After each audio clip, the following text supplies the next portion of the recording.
राष्ट्र सर्वप्रथम की बात कार्यक्रम में आप सभी राष्ट्रवासियों का हार्दिक स्वागत है। प्रधानमंत्री नरेंद्र मोदी ने एमएसएमई क्षेत्र पर बजट के बाद वेबिनार को संबोधित किया। उन्होंने कहा कि यह वेबिनार मैन्युफैक्चरिंग और एक्सपोर्ट के लिहाज से बेहद महत्वपूर्ण है।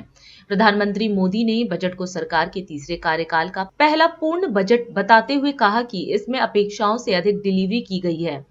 कई सेक्टर्स में सरकार ने विशेषज्ञों की उम्मीदों से बड़े कदम उठाए हैं। प्रधानमंत्री ने बताया कि मैन्युफैक्चरिंग और एक्सपोर्ट को बढ़ावा देने के लिए भी बजट में अहम फैसले लिए गए हैं। मैन्युफैक्चरिंग और एक्सपोर्ट पर यह बजट वेबिनार हर दृष्टि से बहुत ही महत्वपूर्ण है। आप जानते हैं, यह बजट हमारी सरकार के तीसरे कार्यकाल का पहला पूर्ण बजट था। इस बजट की सबसे खास बात रही अपेक्षाओं से अधिक डिलीवरी। कई सेक्टर्स ऐसे हैं जहां एक्सपर्ट्स ने भी जितनी अपेक्षाएं की थी उससे बड़े कदम सरकार ने उठाए और आपने बजट में देखा है। मैन्युफैक्चरिंग और एक्सपोर्ट को लेकर भी बजट में महत्वपूर्ण फैसले किए गए हैं। साथियों, आज देश एक दशक से भी ज्यादा समय से सरकार की नीतियों में इतनी कंसिस्टेंसी देख रहा है। बीते 10 वर्षों में भारत ने लगातार रिफॉर्म्स, फाइनेंशियल डिसिप्लिन, ट्रांसपेरेंसी और इंक्लूसिव ग्रोथ को लेकर अपनी प्रतिबद्धता दिखाई है। कंसिस्टेंसी और रिफॉर्म्स का एश्योरेंस एक ऐसा बदलाव है जिसकी वजह से हमारी इंडस्ट्री के भीतर नया आत्मविश्वास आया है। मैं मैन्युफैक्चरिंग और एक्सपोर्ट से जुड़े प्रत्येक स्टेक होल्डर को ये विश्वास दिलाता हूं कि ये निरंतरता आने वाले वर्षों में ऐसी ही बनी रहेगी। आप मेरे पूरे विश्वास के साथ मैं आपसे आग्रह करता हूं, पूरे आत्मविश्वास से निकल पड़िए, बड़े कदम उठाइए। देश के लिए मैन्युफैक्चरिंग और एक्सपोर्ट ये नए एवेन्यूज हमने ओपन करने चाहिए। आज दुनिया का हर देश भारत के साथ अपनी इकोनॉमिक पार्टनरशिप को मजबूत करना चाहता है। हमारे मैन्युफैक्चरिंग सेक्टर्स को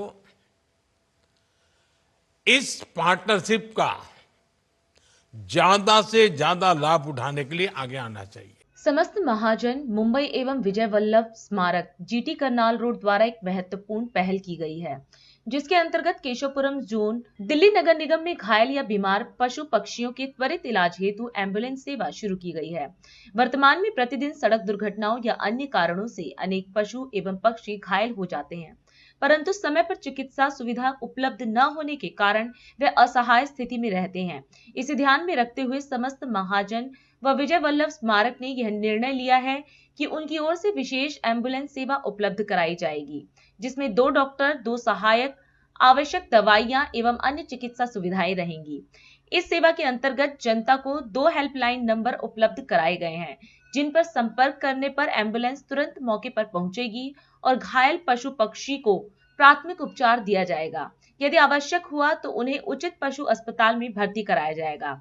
आज इस पहल को लेकर समस्त महाजन संस्था के पदाधिकारी शुभकांत जैन एवं संजय जैन ने केशवपुरम जोन के अध्यक्ष योगेश वर्मा से संपर्क किया, इस अवसर पर केशवपुरम जोन के उपायुक्त संदीप कुमार, वरिष्ठ पशु चिकित्सक डॉक्टर रवीश कुमार एवं अन्य गणमान्य व्यक्ति उपस्थित थे। योगेश वर्मा ने इस सराहनीय पहल की प्रशंसा करते हुए कहा कि इस सेवा के माध्यम से क्षेत्र में घायल एवं बीमार पशु पक्षियों को समय पर उपचार मिल सकेगा। उन्होंने समस्त महाजन एवं विजय वल्लभ स्मारक के पदाधिकारियों को धन्यवाद देते हुए कहा कि यह निशुल्क सेवा समाज के प्रति एक महत्वपूर्ण योगदान है। इसके अतिरिक्त विजय वल्लभ अस्पताल एवं पक्षी अस्पताल भी इस सेवा में अपना सहयोग दे रहे हैं और भविष्य में भी पशु पक्षियों के इलाज हेतु अपनी सेवाएं उपलब्ध कराते रहेंगे। आपको बता दें कि यह पहल पशु कल्याण की दिशा में एक महत्वपूर्ण कदम है और इससे क्षेत्र में घायल पशु पक्षियों को त्वरित चिकित्सा सुविधा प्राप्त होगी। केंद्रीय गृह मंत्री अमित शाह ने नई दिल्ली में डेयरी क्षेत्र में सस्टेनेबिलिटी और सर्कुलेटरी पर आयोजित कार्यशाला का उद्घाटन किया। उन्होंने कहा कि सहकारी डेयरी क्षेत्र न केवल महिलाओं और सीमांत किसानों की आय बढ़ाने में सहायक है, बल्कि कुपोषण के खिलाफ लड़ाई में भी अहम भूमिका निभा रहे हैं। इस कार्यशाला के दौरान एनडीडीबी और विभिन्न राज्य डेयरी कोऑपरेटिव्स के बीच एमओयू पर हस्ताक्षर किए गए। साथ ही एनडीडीबी के बायोगैस परियोजनाओं के लिए वित्तीय सहायता योजना और एनडीडीबी सस्टेन प्लस वित्तीय योजनाओं की शुरुआत की गई, जिससे आजीविका, पोषण और पर्यावरण संरक्षण को बढ़ावा मिलेगा। जब हम श्वेत क्रांति 2 की तरफ आगे बढ़ रहे हैं, उस वक्त ये दोनों चीजें, सस्टेनेबिलिटी और सर्कुलरिटी, ये दोनों का महत्व बहुत बढ़ जाता है। श्वेत क्रांति 1 से अब तक हमने जो हासिल किया है, उसमें सस्टेनेबिलिटी और सर्कुलरिटी को पूरा करना अभी बाकी है। परंतु जब श्वेत क्रांति 2 हम शुरू कर रहे हैं, तब शुरुआत से ही इसका ध्यान कर जो हमारे 25 साल बिगड़े हैं, नहीं बिगड़ने चाहिए। श्वेत क्रांति 2 की शुरुआत से ही सस्टेनेबिलिटी का ख्याल रखा जाए और सर्कुलरिटी का भी ख्याल रखा जाए। आज का जो सेमिनार है, इसको आप पार्ट 1 मानकर चलिए, क्योंकि सर्कुलरिटी जो शब्द है, इसमें ढेर सारी चीजें आज के सेमिनार के आयाम के बाहर की भी जोड़ने की जरूरत है। परंतु मित्रों, हमारा डेयरी सेक्टर एक प्रकार से देश के विकास को तो गति देता ही देता है, परंतु ग्रामीण विकास और भूमिहीन किसान और छोटे किसानों को समृद्ध बनाने में भी इसकी बहुत बड़ा योगदान है। एक और तो ये हमारे देश के पोषण की भी चिंता करता है, देश को दुनिया में 1 नंबर का दूध उत्पादक भी बनाने में, गौरव दिलाने में इसका योगदान है। और कृषि के अलावे इतर इनकम जो किसान के लिए बहुत जरूरी है, इसके लिए डेयरी सेक्टर बहुत महत्वपूर्ण है। हमारे सामने हमारे सम्माननीय प्रधानमंत्री जी ने 2 लक्ष्य रखे हैं। $5 ट्रिलियन की इकोनॉमी बनना, दुनिया में 3रे नंबर का अर्थतंत्र बनना और अंततोगत्वा 2047 में पूर्ण विकसित राष्ट्र बनना। अगर ये तीनों लक्ष्यों को हमें सिद्ध करना है, तो हर क्षेत्र के अंदर 100% दोहन जो संभावनाएं हैं, इसको 100% दोहन करने की पद्धति हर सेक्टर ने विकसित करनी पड़ेगी। और डेयरी सेक्टर ने भी आज, मुझे बड़ा आनंद है कि सर्कुलरिटी पर एक नई शुरुआत और जो गुड प्रैक्टिसेस हैं, इसको 250 के 250 यूनियन के अंदर पहुंचाने के लिए एक शुरुआत बड़ी विजनरी तरीके से की है। तो इसके लिए मैं फिर से एक बार डेयरी विभाग को बहुत बहुत बधाई देना चाहूंगा। विधायक मोहन सिंह बिष्ट ने अवैध निर्माण एवं अतिक्रमण पर सवाल उठाते हुए याद दिलाया कि दिल्ली भूकंप जोन में है और जिस प्रकार से डीएमसी एक्ट का उल्लंघन कर बड़े पैमाने पर अवैध निर्माण अतिक्रमण हो रहे हैं, यह भारत की राजधानी दिल्ली के लिए एक गंभीर चिंता का विषय है। राजधानी दिल्ली से प्रकाशित इंडिया दर्पण दैनिक ने सोमवार के अपने अंक में विस्तार से करोलबाग जोन के मोतीनगर विधानसभा क्षेत्र के तीनों नगर निगम क्षेत्र करमपुरा, मोतीनगर, रमेश नगर में जारी अवैध निर्माण व अतिक्रमण का मामला प्लॉट नंबर एवं तस्वीर के साथ प्रकाशित कर दिल्ली सरकार, केंद्र सरकार एवं निगम कमिश्नर का ध्यान आकृष्ट किया है। मेरी विधानसभा क्षेत्र एक घनी आबादी वाला क्षेत्र है और घनी आबादी होने के बावजूद यहाँ पे गरीब परिवार के लोग निवास करते हैं। अध्यक्ष जी, यहाँ पे अधिकतर मकान 50 गज, 100 गज, 25 गज के मकान हैं और इस क्षेत्र के अंतर्गत बिल्डरों द्वारा 5 मंजिल, 6 मंजिल के मकान बना दिए गए और मकान बनने के बाद इन मकानों को बनाने से पहले गुणवत्ता के साथ साथ उस क्षेत्र की घनी आबादी को ध्यान में रखते हुए कोई ऐसी चीजों को नहीं देखा गया जिससे कि भविष्य में वहां कोई इस प्रकार की घटना न घटे। अध्यक्ष महोदय, ये ऊंची ऊंची बिल्डिंग को बना करके इसमें घटिया सामग्री का प्रयोग किया गया और वहां आने जाने के लिए सर वो रोड्स वगैरह भी नहीं देखी गई। वहां पे अधिकतर उस क्षेत्र के अंतर्गत 10 से लेकर के 12 फीट 15 फीट की रोडें हैं और भविष्य में जिस प्रकार के अभी हमने थोड़े दिन पहले देखा दिल्ली के अंदर अर्थक्वेक आया और वो इतना जलजलाला हुआ आया, पता लग रहा था कि दिल्ली क्या आखिर किस प्रकार की दिल्ली होने वाली है। मेरा आपसे निवेदन है, जो ये क्षेत्र है ये जमुना जी के आसपास में बना हुआ क्षेत्र है, नीचे इसमें पूरी तरह से बालू वगैरह इस प्रकार का है, इससे कभी भी कोई जान माल का नुकसान हो सकता है। यही नहीं अध्यक्ष महोदय, यदि गरीब आदमी अपने घरों पे बिजली का कनेक्शन लेने के लिए बीएसएस या एनडीपीएल इन में जाता है, टाटा पावर में जाता है, उसको बिजली का कनेक्शन नहीं दिया जाता है और यहाँ पे 5-5, 6-6 मंजिल के मकानों पे धड़ाले से बिजली के कनेक्शन दिए जा रहे हैं। बिल्डिंग बायलॉज हो या विद्युत विभाग के वो टर्म्स ऑफ कंडीशन हो, उसका ध्यान नहीं दिया जा रहा है।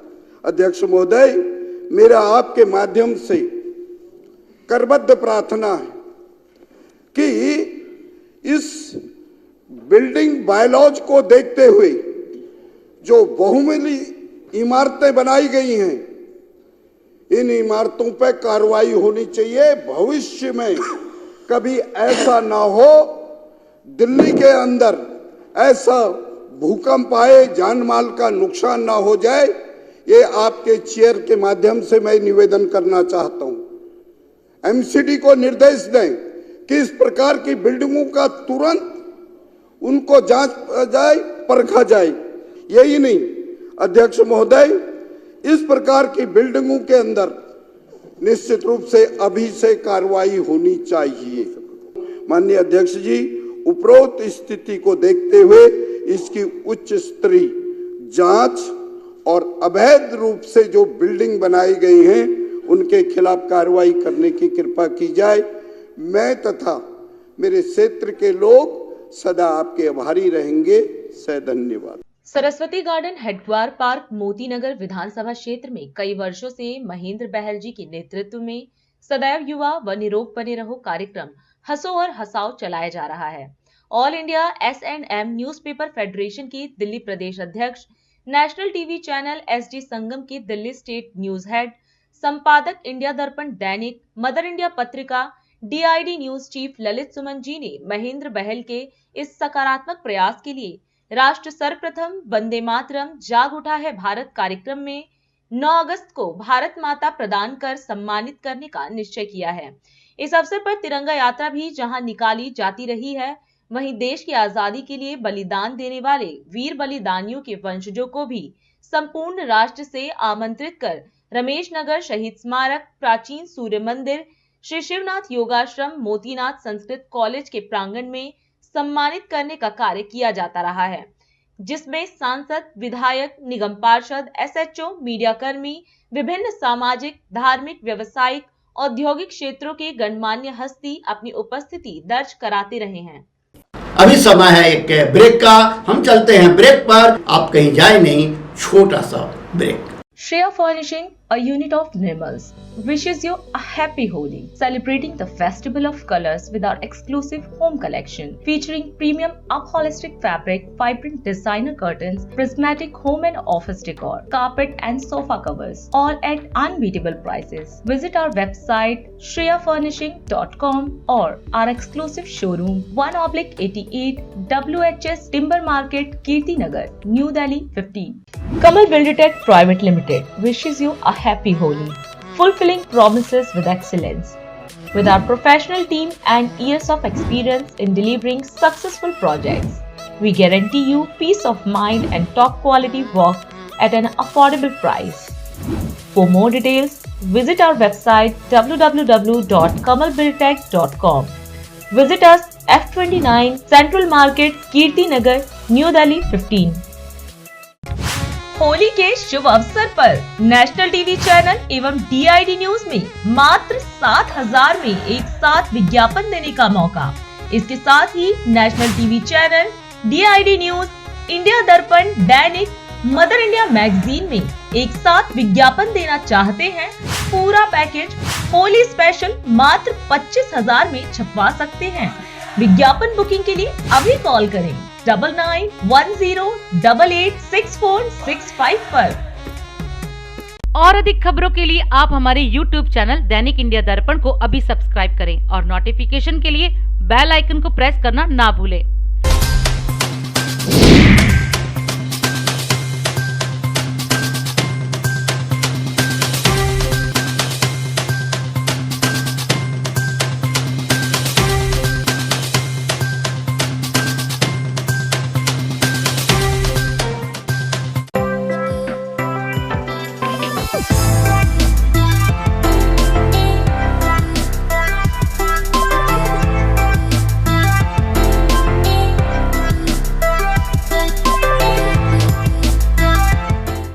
राष्ट्र सर्वप्रथम की बात कार्यक्रम में ब्रेक के बाद एक बार फिर आप सभी राष्ट्रवासियों का स्वागत है। प्रधानमंत्री नरेंद्र मोदी ने जामनगर में वनतारा पशु बचाव और पुनरावास केंद्र का उद्घाटन किया। प्रधानमंत्री 3 दिवसीय गुजरात दौरे पर हैं। आपको बता दें कि वनतारा 2000 से अधिक प्रजातियों और 1.5 लाख से अधिक बचाए गए लुप्तप्राय और संकटग्रस्त जानवरों का घर है। क्रिकेटर रोहित शर्मा पर कांग्रेस और तृणमूल कांग्रेस के नेताओं द्वारा की गई हालिया टिप्पणियों पर कड़ी निंदा करते हुए केंद्रीय खेल मंत्री मनसुख मंडाविया ने गहरी अस्वीकृति व्यक्त की। पंजाब के किसान नेता लगातार अपनी मांगों को लेकर सरकार के खिलाफ मोर्चा खोल बैठे हैं। चंडीगढ़ में धरने से पहले ही किसान नेताओं के घर पर पुलिस की टीमें मौजूद रही।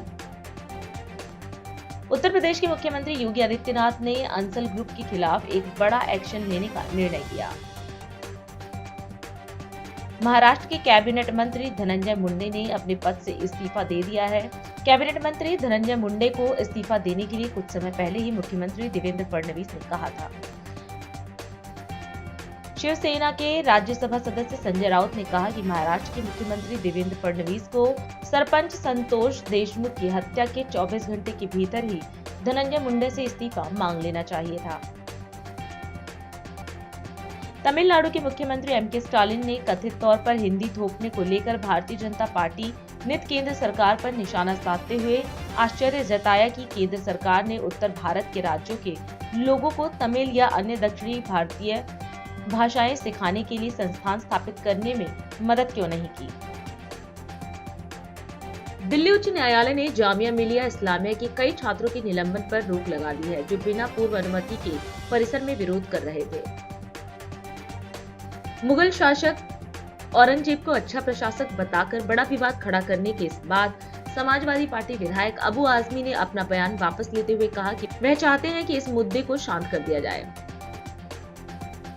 दिल्ली उच्च न्यायालय ने पहलवान सुशील कुमार को नियमित जमानत दे दी, जो 2021 जूनियर पहलवान सागर धनखड़ हत्या मामले में कथित संलिप्तता के लिए तिहाड़ जेल में बंद थे। देहरादून में एसडीआरएफ द्वारा महाकुंभ प्रयाग 2025 अभिनंदन कार्यक्रम आयोजित किया गया, जिसमें मुख्यमंत्री पुष्कर सिंह धामी ने शिरकत की। इस अवसर पर मुख्यमंत्री ने उत्कृष्ट सेवाओं के लिए एसडीआरएफ के 112 जवानों को सम्मानित किया और 5 लाख का चेक प्रदान किया। इस दौरान उन्होंने जवानों के समर्पण और साहस की सराहना करते हुए कहा कि महाकुंभ में उनका योगदान उल्लेखनीय रहा है। यह अनुभव 2027 में हरिद्वार कुंभ के सफल प्रबंधन में सहायक होगा। आप सबने इतनी शानदार भूमिका का वहाँ पर निर्वहन किया है और मैंने वहाँ जाकर स्वयं देखा।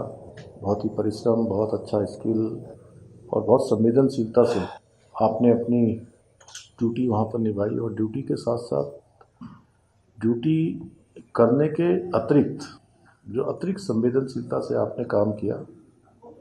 आप सब यहाँ आए हैं, सभी में आप सबका, राज्य रक्षकों का, मैं राज्य रक्षक भी आपको कह सकता हूँ, आपकी जो समय समय पर अनेक अनेक अवसर जो हमारे सामने चुनौतियों के रूप में आते हैं, आपदाओं के समय में, चाहे वो ऋणी की आपदा भी देख रहे थे हम, चाहे इसी वर्ष इससे पहले 2024 में केदारनाथ की आपदा हो, अभी 5 दिन पहले हमारी माणा क्षेत्र में आई हुई भीषण हिमस्खलन हो, या कोई भी अवसर हो, या सिलकारा टनल भी, मैंने उस समय भी आप सब लोगों को बहुत काम करते हुए नज़दीक से देखा, क्योंकि मैं वहाँ पर बना हुआ था। आप सबका मैं आज मुख्य सेवक सदन में अपनी ओर से स्वागत करता हूँ, सबका अभिनंदन करता हूँ। और ये बड़ा खुशी का विषय है कि आप सबकी प्रशंसा जहाँ उत्तर प्रदेश के लोगों ने भी करी और जो लोग गए उन्होंने भी करी। मेरे लिए भी बहुत खुशी की बात है कि हमारे राज्य का ये एसडीआरएफ की पूरी टीम, हमारे पुलिस के लोग शानदार काम करके वहाँ से लौटे हैं और आप सबको यहाँ पर सम्मानित करने का शुभ अवसर मुझे मिल रहा है। ये मेरे लिए सच में बहुत अच्छा है कि मैं अपने आप को गौरवान्वित महसूस कर रहा हूँ। आप लोगों को सम्मानित करके ऐसा लग रहा है कि जैसे कि आपको सम्मान नहीं कर रहा हूँ, मैं अपने आप का स्वयं का सम्मान कर रहा हूँ। प्रयागराज में आयोजित सनातन धर्म के महासंगम में, जैसा अभी रिजिम अग्रवाल जी ने बताया कि 66 करोड़ के लगभग लोगों ने आस्था की डुबकी लगाई, पुण्य स्थान प्राप्त किया। वहाँ की सुरक्षा, अन्य व्यवस्थाओं को संभालना अपने आप में बहुत बड़ा चुनौतीपूर्ण काम था। जो भी 17-18 घंटे मैं वहाँ रहा हूँगा तो मैंने देखा कि क्या सैलाब था, सड़कों पर भी, यहाँ भी, वहाँ भी, और उन व्यवस्थाओं को संचालन करना बहुत चुनौतीपूर्ण काम था। ऐसे में जहाँ उत्तर प्रदेश की पूरी प्रशासनिक इकाई ने, वहाँ की सरकार ने, उन्होंने भी बहुत शानदार काम किया और उसमें हम लोगों का भी योगदान था। और मुझे गर्व है कि आप सभी ने अपनी ड्यूटी अनुशासन से, साहस से और सेवा भावना के साथ पूरी तरह से इसको निभाया है और आप सभी ने निस्वार्थ सेवा करके न केवल महाकुंभ की सफलता में अपना योगदान दिया है, बल्कि आपकी सेवा से देवभूमि उत्तराखंड का भी सर ऊंचा हुआ है। देवभूमि उत्तराखंड को भी जो है, क्योंकि मैं वहाँ देख रहा था कि हमारी जो टीम है उसके लिए सब लोगों के मन में एक अच्छा भाव था, वहाँ पर अच्छा भाव था। इसलिए मैं आप सभी का हृदय से आप सबका आभार व्यक्त करता हूँ और मुझे पूरा विश्वास है कि जो आपने जो यहाँ पर जो अभी अनुभव प्राप्त किया है, ये अनुभव हमारा 2027 में हरिद्वार में होने वाले जो हमारे कुंभ का आयोजन है उसको और अधिक सुरक्षित और अच्छा और व्यवस्थित बनाने में बहुत सहायता करेगा, क्योंकि उसकी तैयारी भी हमें अभी से प्रारंभ करनी है और हम उसकी तैयारी कर रहे हैं। एक बैठक हमारे आयुक्त श्री विनय शंकर पांडे जी ने वहाँ पर अभी जाकर कर ली है और जल्दी ही मैं भी इसको एक बैठक करूँगा। तो आप सब लोग, क्योंकि उसमें बहुत महत्वपूर्ण रोल आप सबका होने वाला है। आम आदमी पार्टी ने प्रधानमंत्री मोदी की गारंटी के तहत अंतर्राष्ट्रीय महिला दिवस को महिलाओं को 2500 की पहली किश्त को लेकर संशय जताया और विरोध प्रदर्शन किया, जिसमें विधायक और कार्यकर्ता शामिल रहे। वहीं इस मुद्दे पर कल विपक्ष की नेता आतिशी ने मीडिया के समक्ष अपना बयान दिया और उम्मीद जताई कि चुनाव में किए गए अपने वादे को भाजपा निभाएगी और आने वाली 8 तारीख को महिलाओं के खाते में 2500 की किश्त जारी करेगी। 4 दिन से सदन चल रहा है। 4 दिन से तकरीबन 55 भारतीय जनता पार्टी के विधायकों ने अपनी बात रखी। सदन टैक्स के पैसों से चलता है, लाखों रुपए हर दिन सदन को चलाने में खर्च होते हैं और 4 दिन के सदन में, जिसमें दिल्ली के टैक्स पेयर का लाखों रुपया खर्च हो गया, एक भी काम से जुड़ी हुई बात भारतीय जनता पार्टी ने नहीं करी है। भारतीय जनता पार्टी ने यह वादा किया था, मोदी जी ने यह वादा किया था कि पहली कैबिनेट की मीटिंग में महिलाओं को 2500 रुपए की स्कीम पास होगी। उन्होंने ये वादा किया था, मोदी जी ने गारंटी दी थी कि 8 मार्च को दिल्ली की हर महिला के खाते में 2500 रुपए की पहली किश्त आ जाएगी। क्या भारतीय जनता पार्टी 5 दिन में दिल्ली की हर महिला को 2500 रुपए देने वाली है? भारतीय जनता पार्टी ने कहा था, बहाने नहीं, काम चाहिए। अब मेरा भारतीय जनता पार्टी से आग्रह है, लोगों ने आपको काम करने के लिए वोट दिया है। जो आपने वादे किए थे उन वादों को पूरा करिए। आपने सदन के 4 दिन तो निकाल दिए, टैक्स पेयर्स के लाखों रुपए खर्च कर दिए। अब मेरी आपसे हाथ जोड़ के विनती है, 2500 रुपए का जो वादा आपने दिल्ली की महिलाओं को किया है, उस वादे को आप पूरा करें। 8 मार्च तक पहली किश्त दिल्ली की महिलाओं को दें। दिल्ली की महिलाएं हमारे दफ्तरों में आ रही हैं, वो पूछ रही हैं, हम सड़क पे जाते हैं तो महिलाएं हमसे पूछती हैं कि मैडम 2500 रुपये आएंगे, कब आएंगे, किस तारीख को बैंक अकाउंट में आएंगे, क्या 8 तारीख को आएंगे? तो भारतीय जनता पार्टी को अब उनकी जवाबदेही तय होनी पड़ेगी। भारतीय जनता पार्टी को 8 मार्च तक पहली किश्त दिल्ली की महिलाओं को देनी है। प्रधानमंत्री नरेंद्र मोदी जी ने 30 जनवरी को द्वारका के रैली में कहा था कि ये मोदी की गारंटी है कि पहले ही कैबिनेट में 2500 रुपया पास करेंगे और 8 मार्च जो कि महिला दिवस है, इस दिन जो है सो सभी माताओं बहनों के अकाउंट में 2500 रुपया डालेंगे। मात्र 4 दिन बचा है महिला दिवस में, तो दिल्ली की माताएं बहनें पूछती है नरेंद्र मोदी जी से, 4 दिन बचे, बताओ 2500 रुपए कब आएंगे, बताओ मोदी जी 2500 रुपया कब आएंगे। हम लोग सड़क से लेकर के सदन तक लड़ते रहेंगे, संघर्ष करेंगे और जो वादा नरेंद्र मोदी जी ने माताओं बहनों से किया है 2500 रुपए का, वो उनके अकाउंट में डलवा के रहेंगे, दिलवा के रहेंगे। भारतीय जनता पार्टी की सरकार बने हुए काफी समय हो गया है और पहली कैबिनेट भी उनके जो प्रधानमंत्री नरेंद्र मोदी जी ने जैसे बोला था कि 2500 रुपए हर महिला के खाते में आएंगे, पहली कैबिनेट में ऐसा प्रस्ताव आएगा, वो प्रस्ताव नहीं आया उसमें। उसके बाद विधानसभा का सेशन पूरा खत्म हो चुका है, उसमें किसी तरह की चर्चा नहीं हुई। अब हमें डर है कि महिलाओं के साथ जो वादा किया था प्रधानमंत्री नरेंद्र मोदी जी ने कि 8 तारीख को 2500 रुपए हर महिला के खाते में आ जाएंगे, वो आते दिख नहीं रहे हैं। इसलिए हम एक प्रोटेस्ट कर रहे हैं, हम पूछ रहे हैं भारतीय जनता पार्टी से कि बस 4 दिन और बचे हैं, अभी तक कोई रास्ता नहीं है, लेकिन 2500 रुपए कैसे आने वाले हैं और कब आने वाले हैं, ये हम जानना चाहते हैं भारतीय जनता पार्टी से। उसी को लेके आज हम अपना रोष प्रदर्शन यहाँ पर कर रहे हैं और हम भारतीय जनता पार्टी से जवाब मांग रहे हैं कि 2500 कब आएंगे। और अधिक खबरों के लिए आप हमारे YouTube चैनल दैनिक इंडिया दर्पण को अभी सब्सक्राइब करें और नोटिफिकेशन के लिए बेल आइकन को प्रेस करना ना भूलें। होली के शुभ अवसर पर नेशनल टीवी चैनल एवं DID न्यूज में मात्र 7000 में एक साथ विज्ञापन देने का मौका। इसके साथ ही national TV channel, DID news, India Darpan, दैनिक, मदर इंडिया मैगजीन में एक साथ विज्ञापन देना चाहते हैं? पूरा पैकेज होली स्पेशल मात्र 25,000 में छपवा सकते हैं। विज्ञापन बुकिंग के लिए अभी कॉल करें 9910886465 पर। आज हम इस कार्यक्रम में आपसे विदा लेते हैं। आप अन्य खबरों के लिए बने रहे। राष्ट्र सर्वप्रथम, वंदे मातरम, जाग उठा है भारत। राष्ट्र सर्वप्रथम, राष्ट्र सर्वप्रथम, राष्ट्र सर्वप्रथम, राष्ट्र सर्वप्रथम।